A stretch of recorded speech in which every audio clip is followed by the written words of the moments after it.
Welcome, everybody. Thank you for joining us today. We're so grateful to have you here. We're launching the first webinar in a series of three conversations that we're dedicating to exploring the transformative power of collaboration. We designed this series with three interconnected objectives that we believe are essential to our collective work. And that's what you'll hear about with our colleagues today. Number one is really just to bring everybody together to create this space where we can connect as a community, united by common purpose and shared commitment. Two is to pause and reflect and to step back from our day to day and consider the deeper meaning of what we're building together and to learn from the excellent work our colleagues are advancing across the field. And three, to showcase the progress we are making and to recognize and celebrate the tangible impact that emerges when we collaborate intentionally and purposefully. And that will be a deep part of the dialogue in Tina and Julie and Steve's presentation today.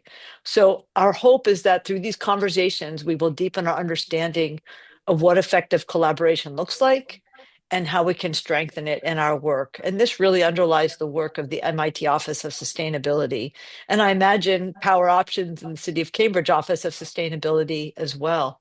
So thank you again for being here, and we'll get started. And I would like to take the next phase to introduce um, the panelists, and then, well, actually, let me just make a quick comment here. I mentioned the other looking ahead, and we'll remind you at the end, we do have two more webinars coming up, which we hope will entice you after today. We have one on Friday, March 13th, about what our buildings are made of and why it matters.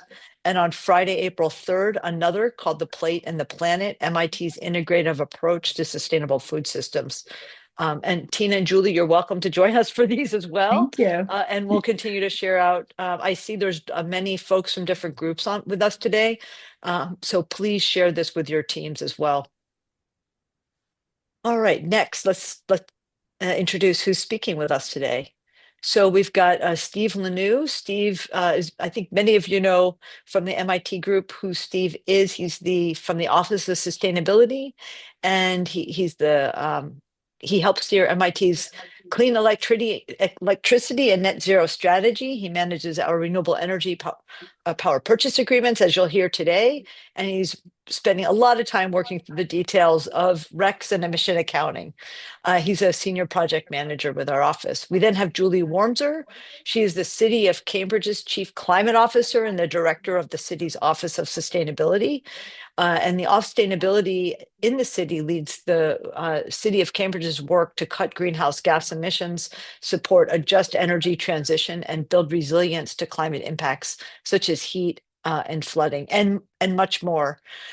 There's a deep bio for Julie because she's been working in this the greater Boston area in the climate resiliency field for many years. So if you're, I encourage you to go and learn a bit more about her. And then we've got Tina, who many of us have just met recently. And Tina is the CEO of Power Options. And as you'll learn today, Power Options is a nonprofit energy buying consortium and advisor that helps nonprofits and public entities reduce the cost, carbon, and complexity of energy, often through competitive electricity and natural gas procurement. Listen to this, they have over 800 member organizations, which I didn't realize until we started working with you through this process.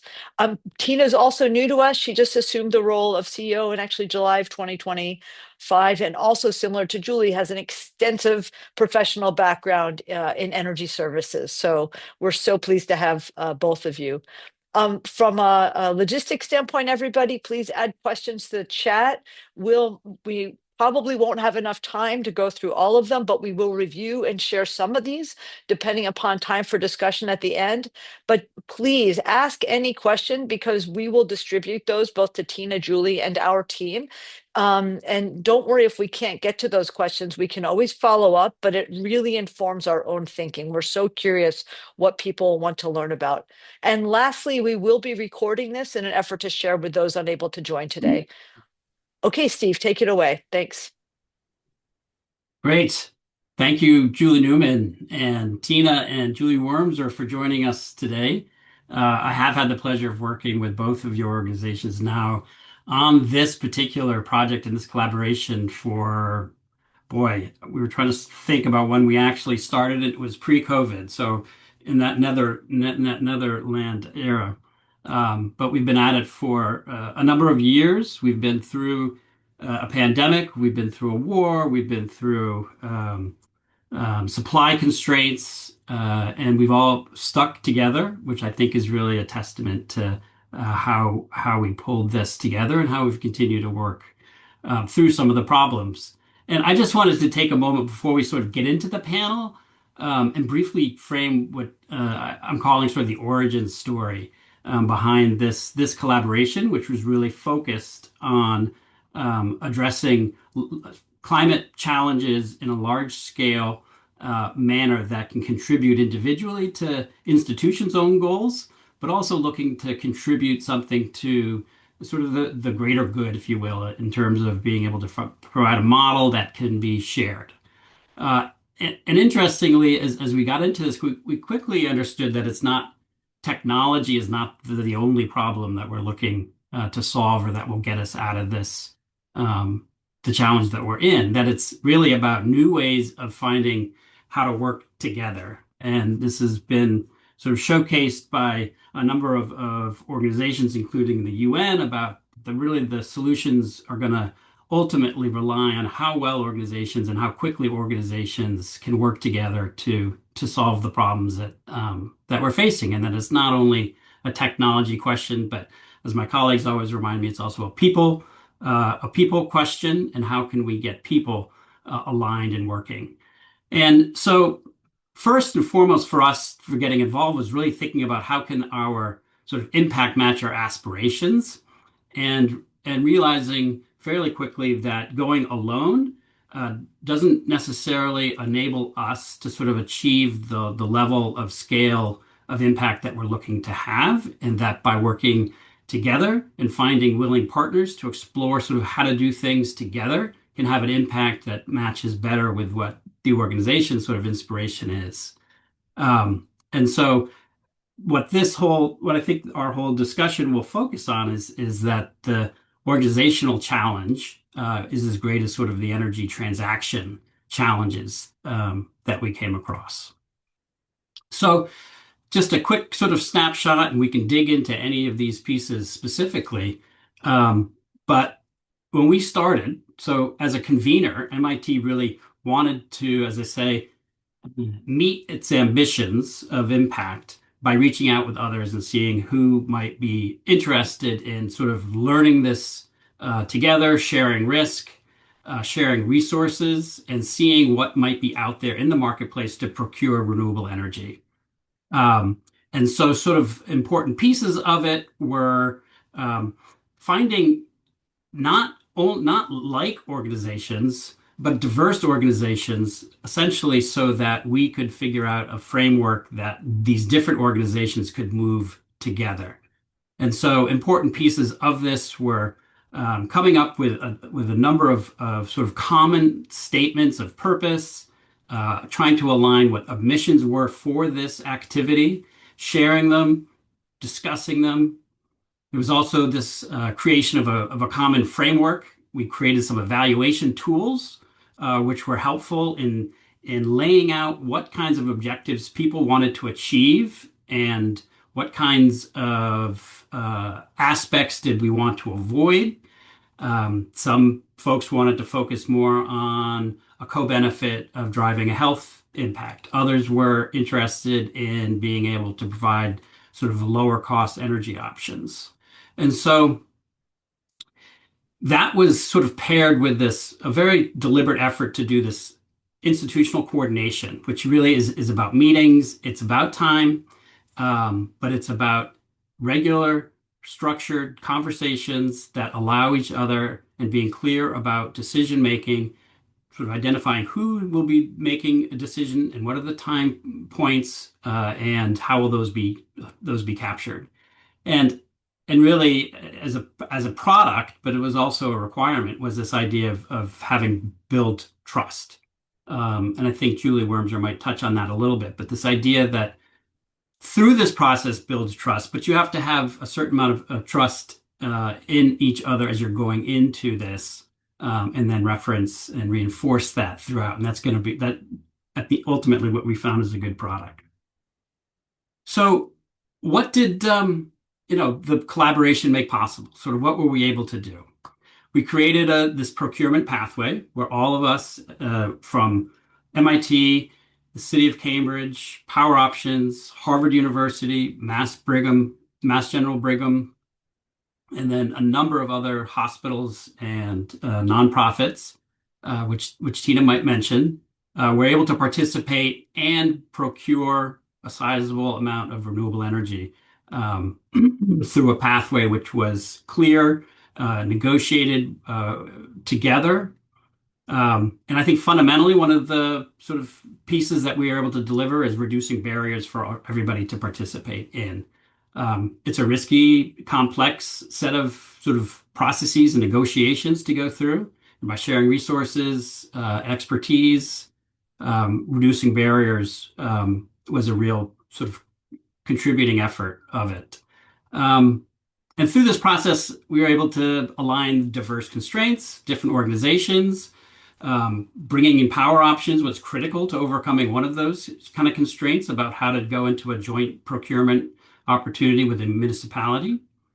Um, and then we provided sort of uniform metrics that we could all compare, we could agree on, we could challenge each other on, made it visible, and it created a way for us to come back and measure sort of how we see success. And ideally, I think from the start, we really were hoping to do something that's replicable. And I think we all agreed that that was something that we'd like to be able to leave behind and offer others a model. And so this focus of this model was really trying to get a diverse set of organizations to be able to work together, large and small, private sector, nonprofit, hospitals. So that's what we had hoped to do, and sort of we'll see. We know that there's a lot of talk, and there has been recently a lot of interest in sort of trying to build on this from other organizations. So with that framing, what I really wanted to do is get into sort of the mechanics and hear from the individuals who participated with us in this, how it actually worked in practice, and try to draw out some lessons that we can take from it. Great. So yeah, so Thanks, sorry. Steve. This somebody asked, what did you build? And I had a lot of technology. Then of course I thought of Susie and was like, what about the people? And so we built people, we built projects in collaboration, and we should take more chances to sort of celebrate the wins that we did. Excellent. Thanks, Steve. Yeah. Julie, we're going to move on to you. The one thing I'll just add in transition, I think, Steve, that was a great intro of the whole story. And one of the areas of common ground, just as we transition to Julie and then to Tina, is there was a challenge put on the table: is how do you reduce 1 million metric tons of carbon, together, with a recognition that we couldn't do that alone as MIT or alone as City of Cambridge. So I just wanted to add that to the transition regarding both the challenge of the collaboration and the value proposition of measuring impact. So take it away. Thanks, Julie. Steve, I'm going to Yeah. ask you to do slides. So next one. So this is more kind of what the impact of this collaboration did. And again, to do a sentence on what we were able to do is we collectively contracted with major renewable projects in North Dakota. Cambridge did another one with Illinois. MIT, Harvard did, I think, another one in Texas, but really created this, or brought to scale this kind of contract where we get the renewable energy certificates to make our own carbon emissions carbon neutral, but we're doing so with huge projects in coal-rich states. So we're helping them clean their grids when they don't have the regs to do so. So it's a win-win in terms of socializing renewables elsewhere as well. So what I'm really talking about is like, okay, so what was the impact on real people of coming together to come up with this really at scale procurement of renewables? We have two things that were incredibly important.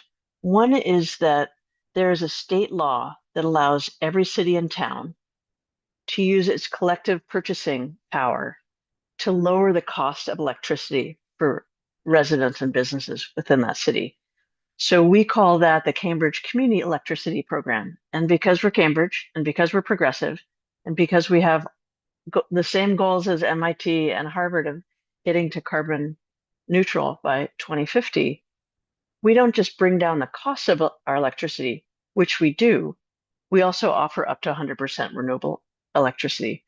So we've saved about $100 million in the last 9 years, but even more so, we've gotten people off of fossil fuels. Steve, next one.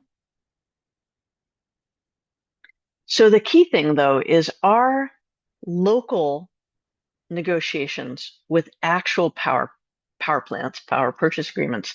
That's what gets the electrons into Cambridge, so people can actually power things. This virtual power purchase agreement, which is what we're talking about today, we're not getting the energy from that. We are offsetting our carbon emissions because of that.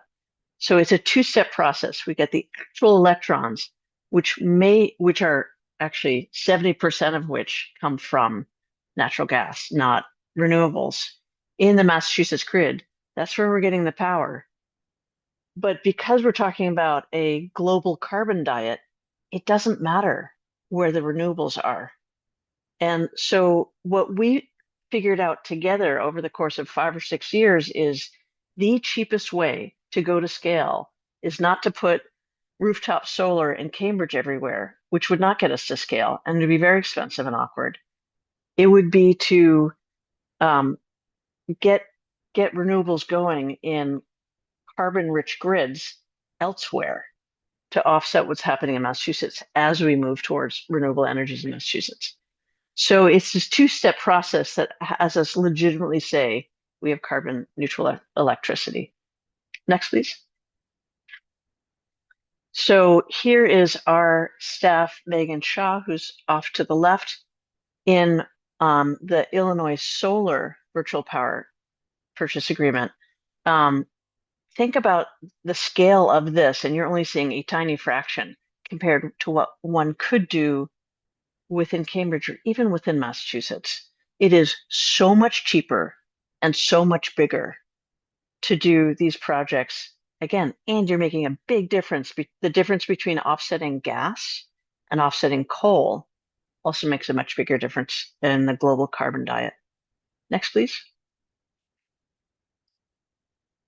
So as we were all doing this work together, one of the things we realized is we're going to make the biggest impact if we are pushing forward new renewable energy as opposed to sort of picking up renewable energy certificates from projects that we really didn't have anything to do with.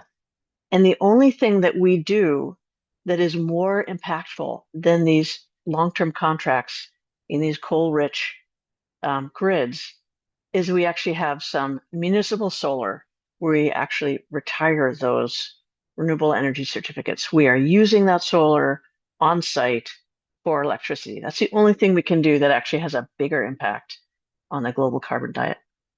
Next, please.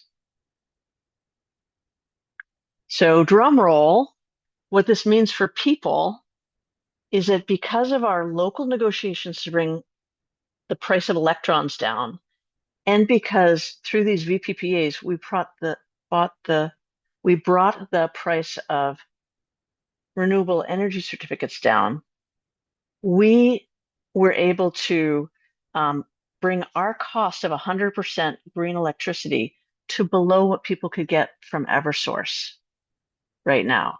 And that's only 30% carbon neutral electricity. And we were able to offer our standard default folks, which is about 80% of the ratepayers in Cambridge, 75% renewable, and they didn't have to do anything.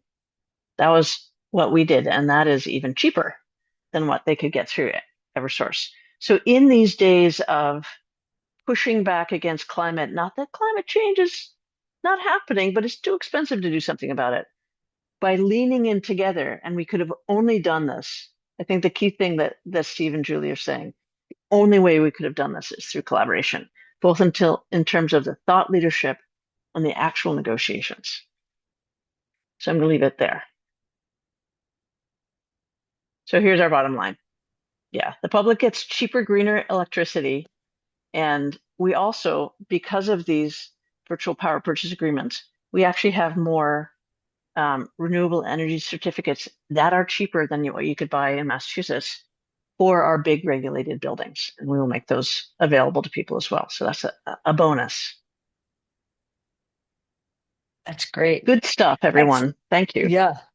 Thanks for sharing the story like that. I want to transition over to Tina. And Tina, if you don't mind picking up where Julie left off, in the sense that you played such a unique role in enabling Cambridge to work with us in this consortium, because that cities are set up very differently than municipalities. So again, one of the takeaways I hope we get out of this discussion and webinar, for those of you who joined us today, is part of what we had to, part of the learning curve that Steve was emphasizing, is that entering as a, as a university, a city, a nonprofit, all had different ways of accessing this energy system. So Tina, if you could pick up on that and just explain that to all of us, like just a 101 on how power options works as you get into your presentation, that would be great. Thanks.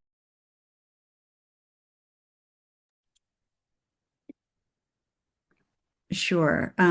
Glad to be here today, and just sort of reflecting on some of Julie's comments. And thank you, Julie, for sharing impact on people. I think that's so important. I want to share the power of what the collaboration partnership has on impact on other organizations being able to be involved. So that really is where Power Options plays. And so maybe just starting a little bit of who we are. I know Julie shared a little bit at the beginning, but for those that are less familiar with Power Options, we are a nonprofit energy buying consortium that was formed over 25 years ago, first by the Massachusetts Health and Education Facilities Authority, HEFA, at the time of electricity restructuring. We were formed for one simple and very powerful purpose: to leverage the collective buying power of partnerships, the health and educational institutions across Massachusetts, to be able to competitively procure favorable electric and natural gas contracts. That's where our origin is. Our membership grew quickly because we learned, and institutions learned, they needed affordable, transparent, and trustworthy access to competitive energy supply options. And when competitive energy supply first came out, there were a lot of offerings out there that weren't necessarily to the advantage of the buyer. So sort of buyer beware. And Power Options built a real expertise in procurement to help drive down the cost using the collective buying power, but also just making sure to negotiate favorable contracts that really reduced the risk and protected the interests of those that were participating. Over time, we evolved. Our members' needs evolved. We're now serving over 850 nonprofit members and public entities. We're really proud of that, across Massachusetts, Maine, Rhode Island, and Connecticut. And we've expanded our procurements to services beyond just the commodities, but also helping our members reduce cost, carbon, and complexity of their energy and decarbonization and resiliency needs, all really centered around energy, so they can focus and put more resources back into their important missions. That is core to who we are and what we've done for the past 25 years. So it's sort of consortium work is at the core of who we are, which is why this collaboration was such a natural fit for us, and we're so happy to be a part of it. You sort of asked the connection point for City of Cambridge. There are certain procurement rules around procuring energy, and that created challenges with City of Cambridge's ability to participate. Power Options has legislative statutory authority that was able to be leveraged in this situation that allows us to conduct competitive procurements on behalf of public entities. So by bringing Power Options in, we weren't, I think, part of the initial consortium, but bringing us in, we could leverage that statutory authority, which allowed Cambridge to participate. But for us, what was really important is the opportunity it also brought to open up the opportunity to others of our members, other nonprofits and public entities, smaller ones, in fact, in many cases, that would never have been able to tackle this type of opportunity, but they had an interest just by virtue of their size. We find that the work we do really helps our members fill in the gaps where maybe they're resource constrained. Either they don't have the technical expertise on their staff or they don't have the resource funding to be able to do things alone. And so by bringing in the power of the consortium and the energy expertise that we have on staff, we can really help reduce those barriers and help them get projects done. In particular, with these types of VPPAs, using them as a decarbonization pathway, scale is important. These are really big projects. Steve and Julie, I think, both shared pictures of them. They really require, the developers require significant megawatt interest to justify the projects, to get them financed, and to really spread the development and transaction costs across a bigger project.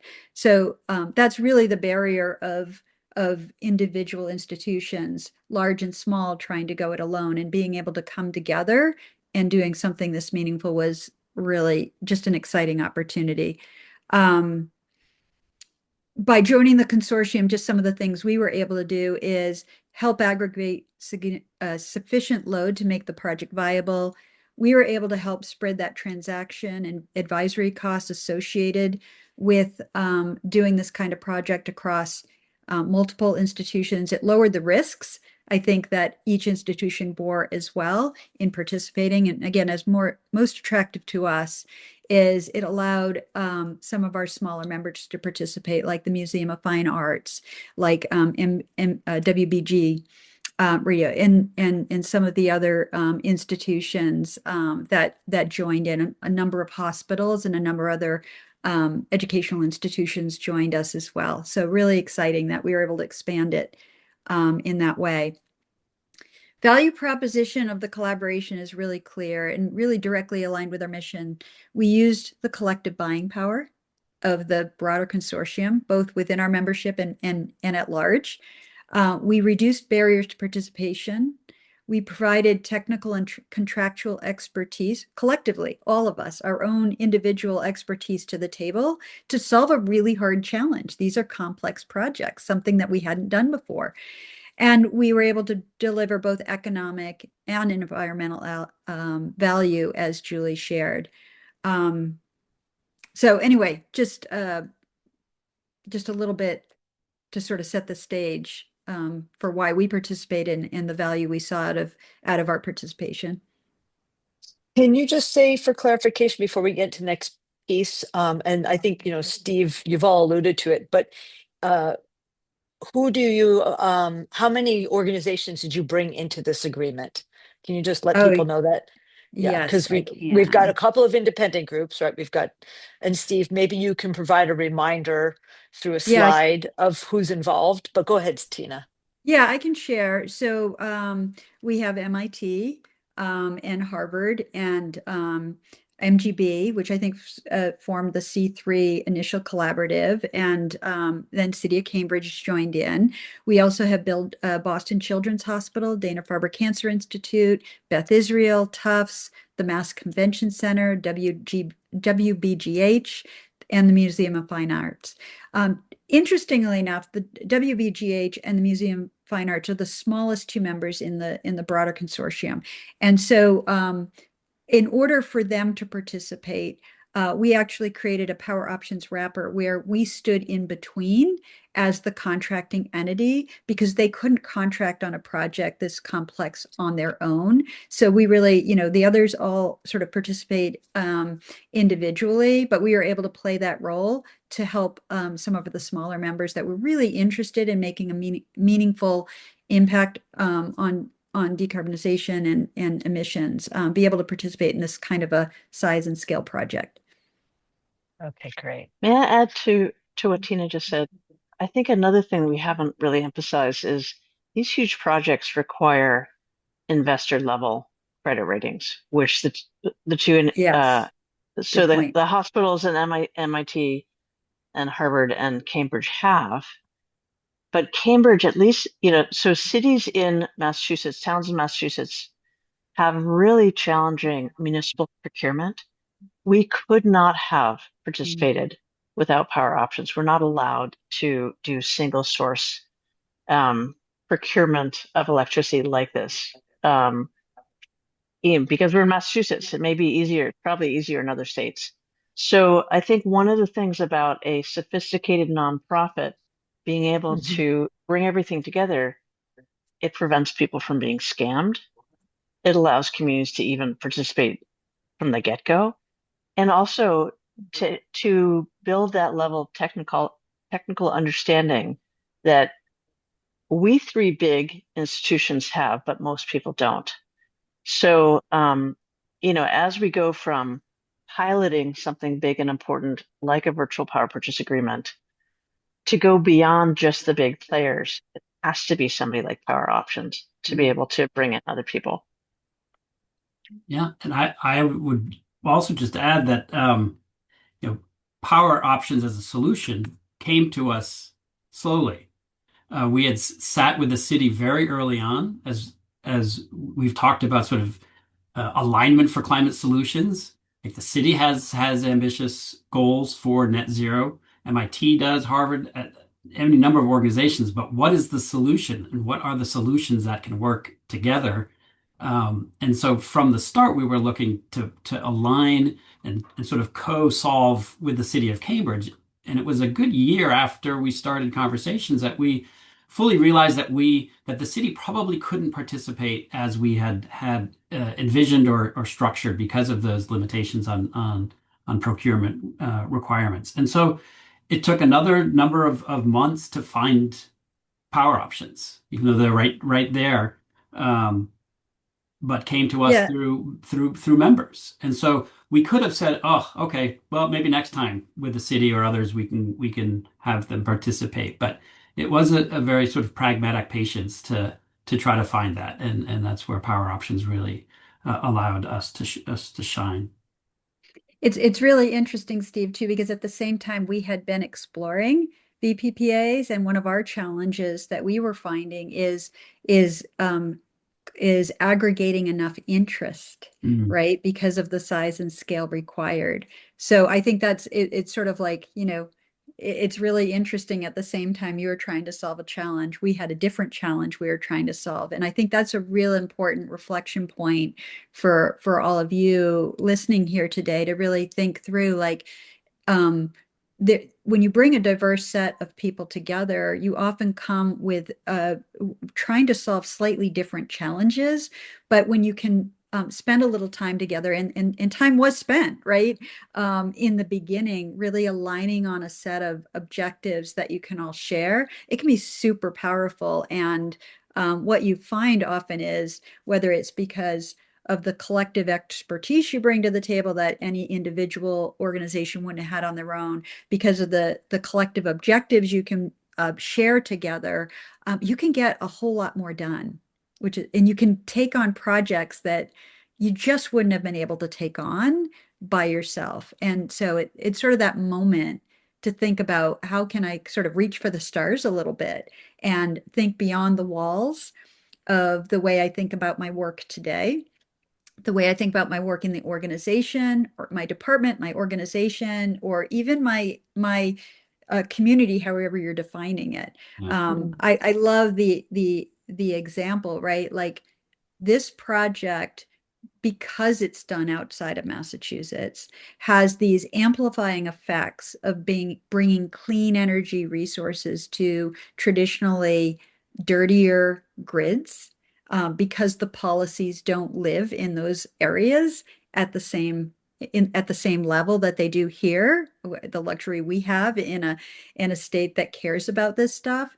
And so we were really so appreciative of the work MIT did in just sort of measuring all of the benefits. And it was so compelling to see how much more emission savings there was out of a project in a dirty grid than the emission savings. And you can add to that jobs and health and all the other benefits that come along with that, then had those projects been done here, and then you add to what Julie shared, is that in a constrained community like Cambridge that's built up, you have fewer options, right?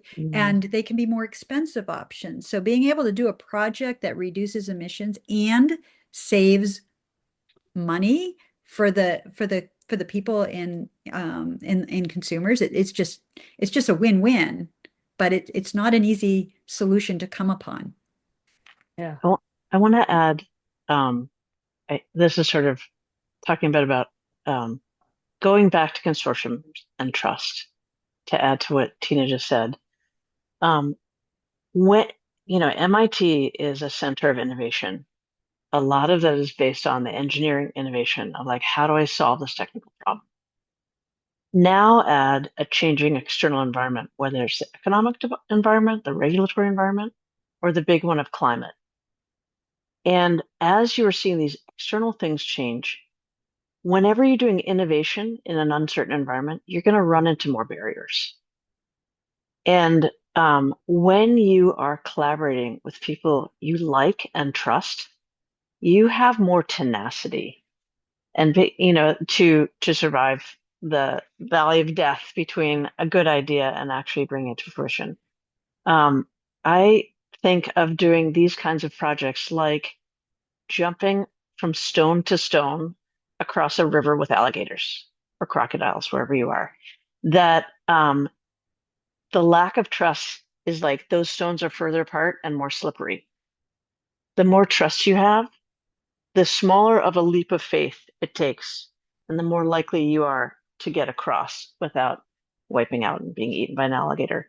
And that is certainly true of something like climate, where we are rushed and it's expensive. And there are people who don't want to move off fossil fuels because they're making money off of fossil fuels, or it's familiar and and people don't want to change something so central to our lives. So, as you are in your own context focusing on innovation, I hope that you take from this conversation that it's not just enough to have a really good idea. It's the other people in the collaboration that keep you going and come up with those extra stones in the river to make it easier to succeed with the idea that was going to work.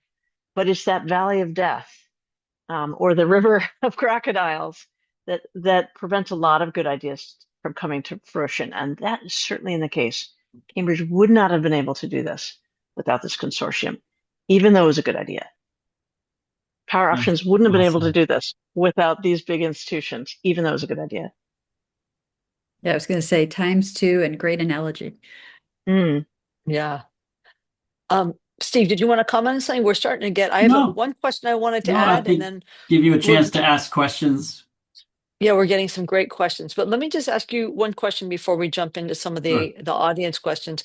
We're curious in terms of bringing together what kinds of questions, and Steve, this applies to you too, are you receiving from your constituents?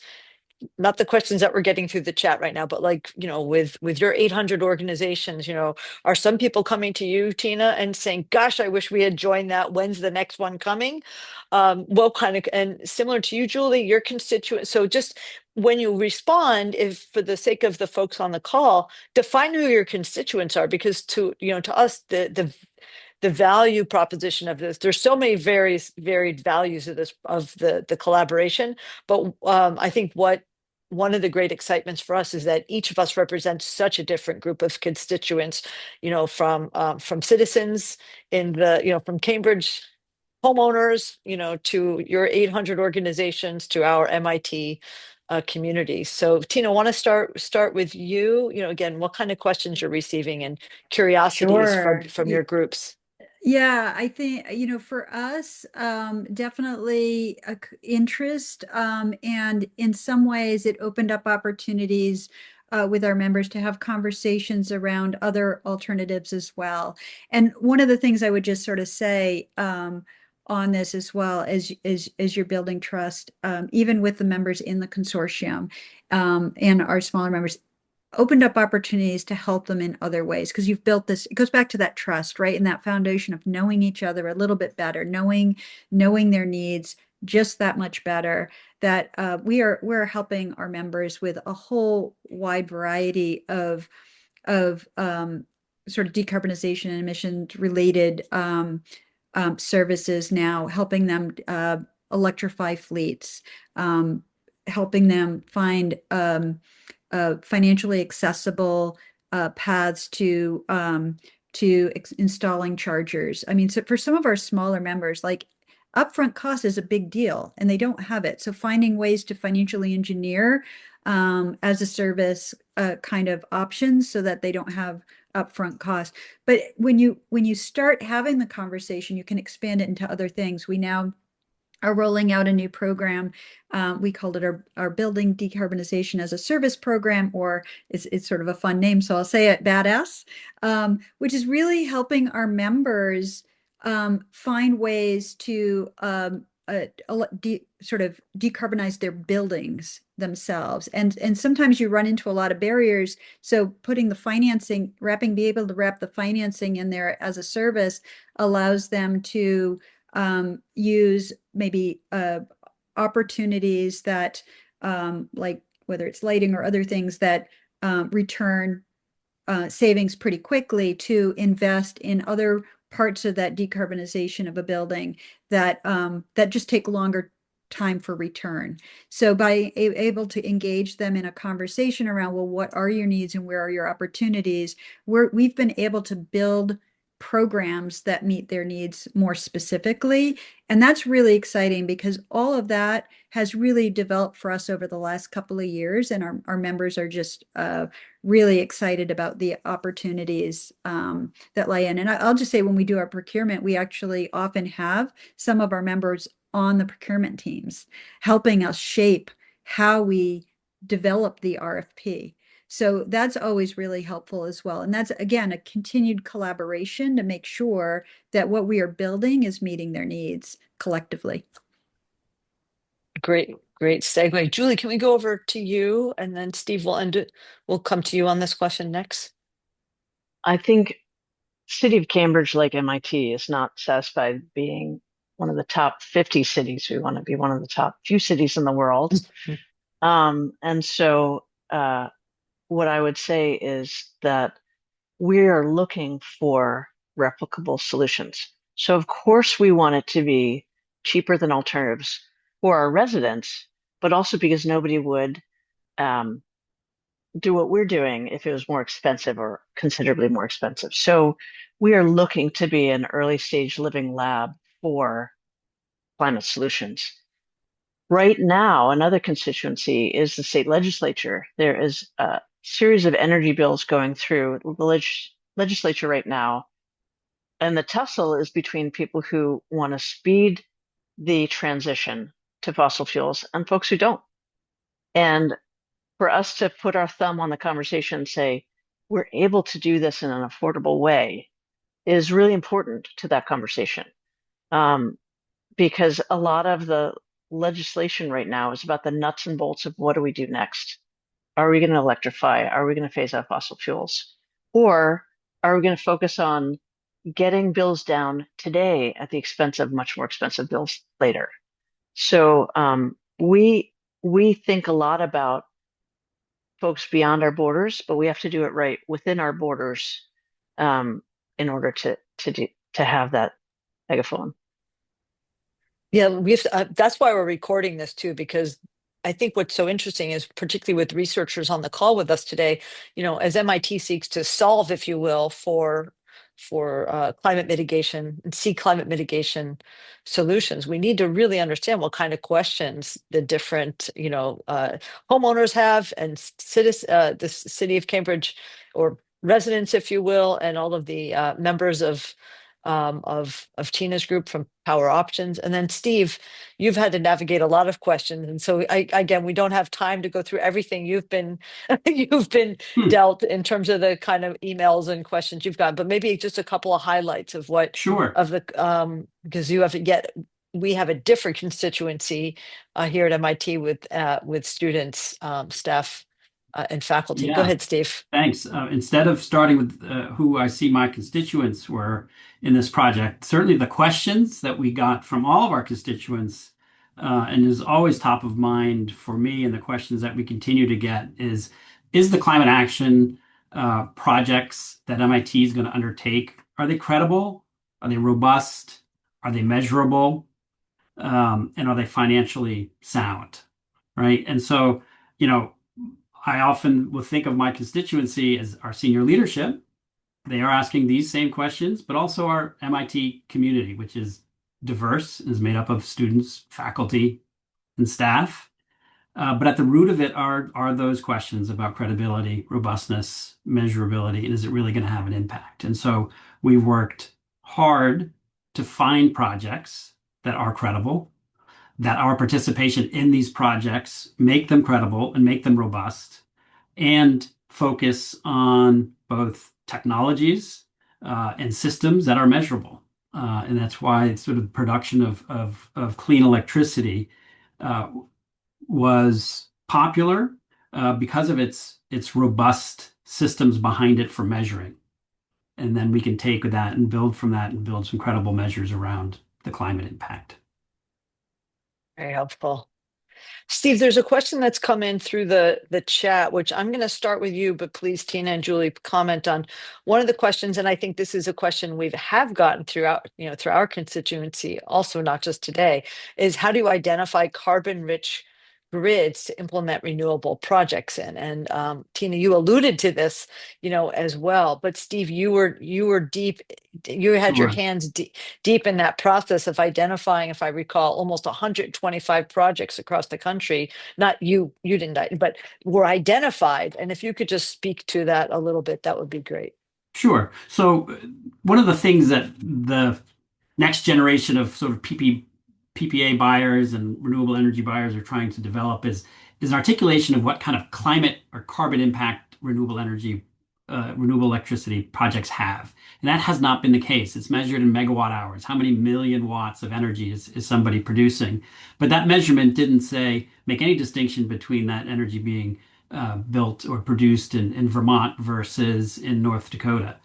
And so what we did, and one pitch that I will make is certainly we had a strategic advisor as a consultant who really was able to be an aligner and a technical resource for us, and then we were able to build from that.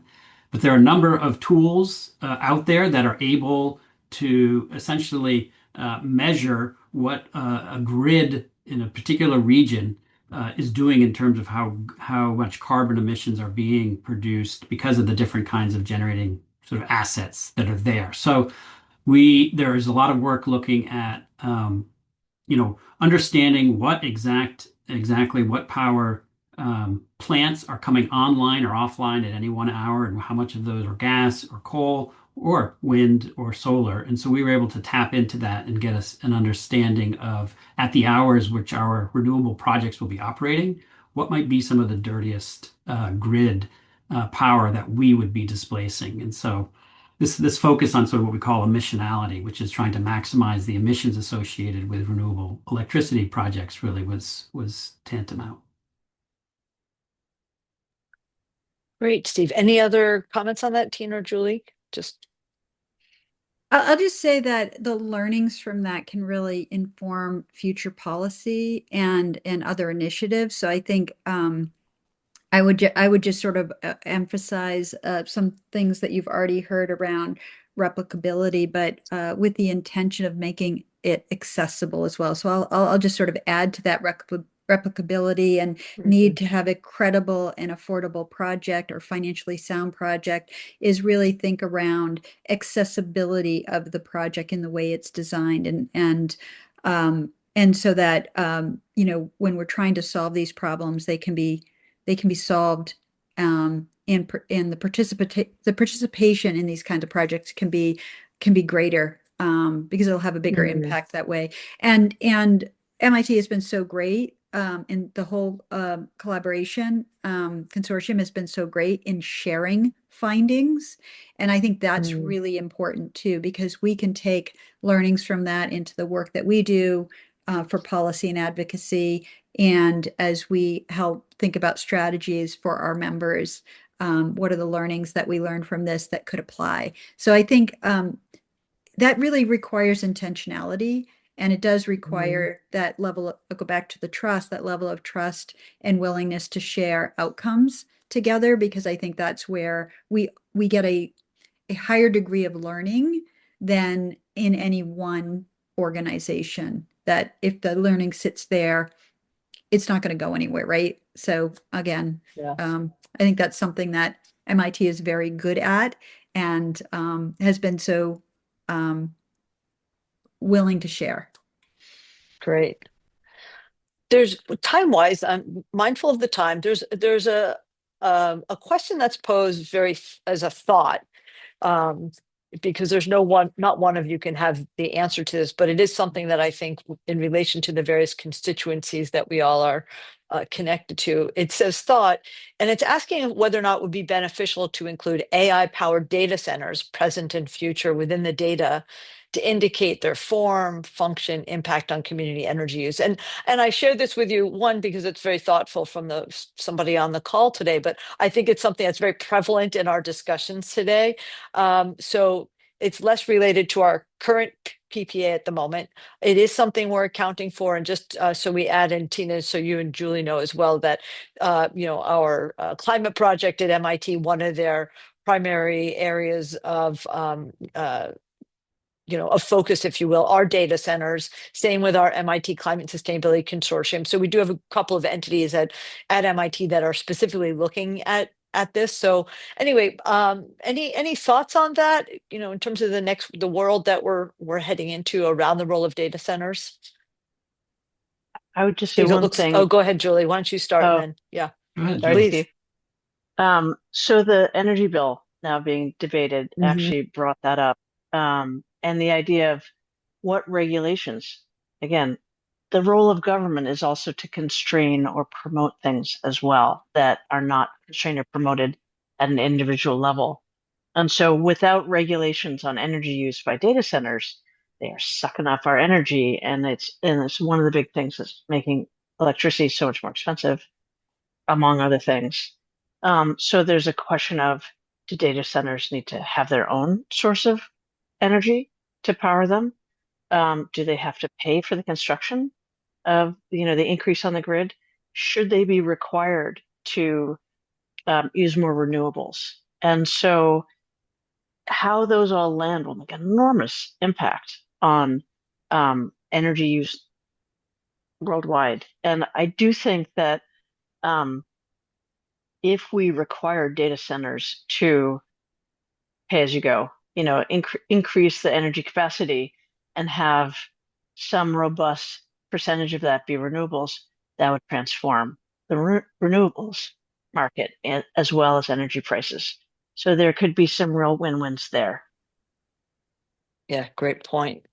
Steve? Yeah, sure. I think to that point I think we could think about utilizing sort of the procurement power that we've demonstrated through aggregations, right? If we're talking about data Mhm. centers, they are goods and service that we procure, and whether they are, if some vendors are sort of contributing to a free rider effect of building new data centers, paying for the electricity, but not paying for any of the upgrades that are needed to get there. Well, maybe that as a procurement uh, power is to choose those vendors that are contributing to sort of a regional or national solution as opposed to just building what they need for their own facility. Because as Julie said, is that a lot of these data centers are going to just be building their own power, and that power is Mhm. going to be is natural gas by most accounts, and that is not what we want. We don't want institutions building their own unaligned power. And I would just Yeah. finish by sort of something that a learning that we came out of this process was sort of, should we and could we sort of look at the downstream buyers of the renewable energy that we're generating? And it was posed some interesting questions because these kinds of projects are being built in areas of high demand and high load. And in some of the dirtiest Mhm. grids, that load may be going to serve new or expanded fossil fuel extraction enterprises, or bit mining, or data centers. And so Mhm. we were sort of confronted with that question of should we care about who's going to be buying this energy that we're producing? And that's an open question. Yeah. Well, we're just at 1 o'clock. Tina, I don't want to cut you off. If you have anything else to add, please. No? Okay. Well, I just want to thank everybody for joining us. You can see what a rich conversation this is. We've got, as we mentioned, we've got 2 more webinars coming up that also focus on the power of the collective with respect to buildings and embodied carbon. Also, Cambridge will be referenced in that. And then we've got the one on foods. We've got one on Friday, March 13th again, Friday, April 3rd. And then we also have our annual Sustainability Connect event, in which we'll pull this strand of the collective all the way through for those of you who can join us on April 15th.